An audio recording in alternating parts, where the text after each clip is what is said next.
Hi, everyone. We're going to be taking a couple months off as we prepare for our upcoming season. Enjoy this episode nugget from our archives and visit our website for the full story. You can also join us on Patreon for exclusive content not found in our regular podcast feed.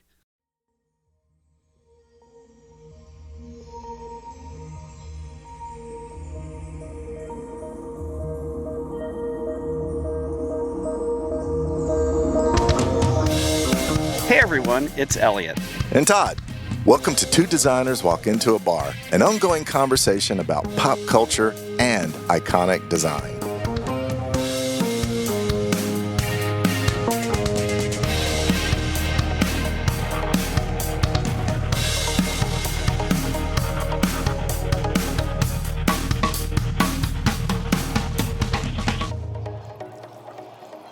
Hey, Elliot, do you know what happened this week way back in 1979?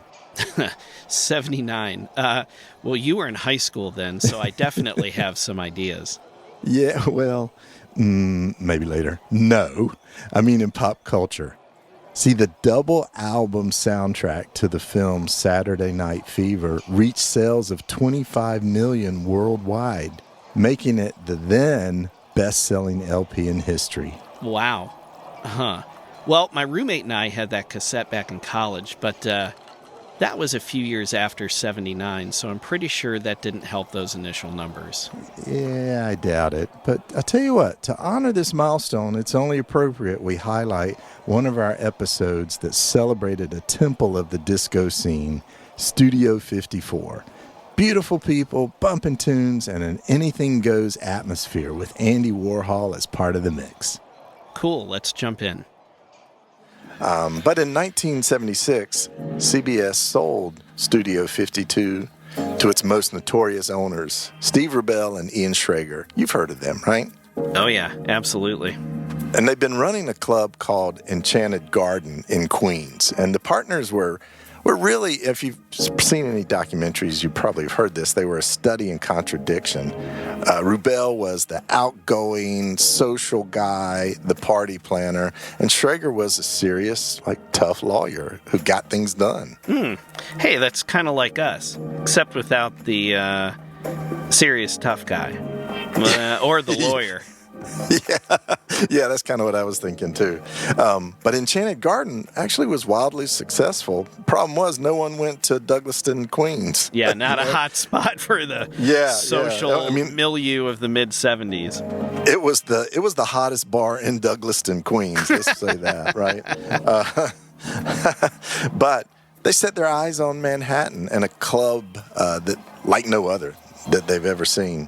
They wanted the dance floor to be a stage. They wanted everybody to be a celebrity, metaphorically, while they certainly had plenty of other celebrities. And they wanted a party of fabulous people every single night.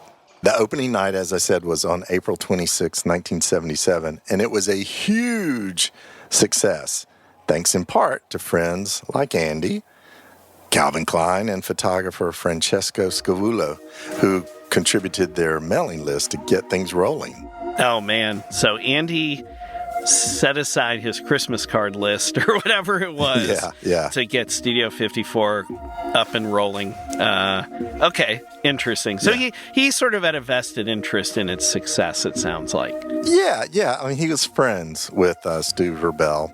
And on opening night, the club had a capacity of 2,500, yet 4,000 people showed up. Holy So that was crazy. Okay, yeah. So I can imagine it was a circus, like we've talked about, with so many things involving Andy Warhol and a bunch of hangers-on and so forth. So got around the block, people waiting to get in. You've got Liz Taylor inside, Truman Capote hanging with a Tony Manero type paint store guy. And a hot dog vendor, right? So it's obviously Saturday Night Fever. It's Queens meets whatever. Okay.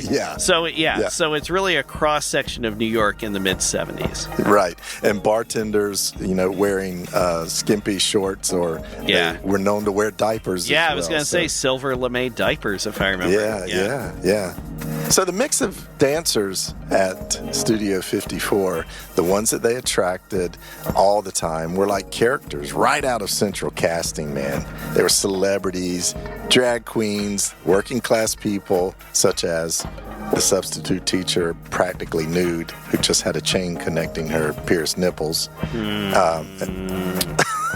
I'm not sure I ever had that substitute teacher when I was in school. Although I don't think she wore that to school. Yeah, I was going to say, reflecting back, I kind of wish I did.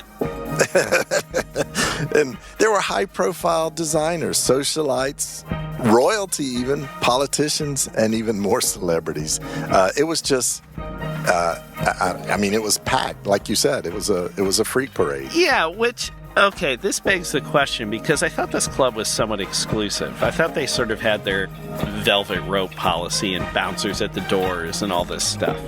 Yeah, I think they actually started that whole velvet rope thing, and they were very selective. Steve Rebell was very selective at the door. Okay. He was casting a party every night. Yeah.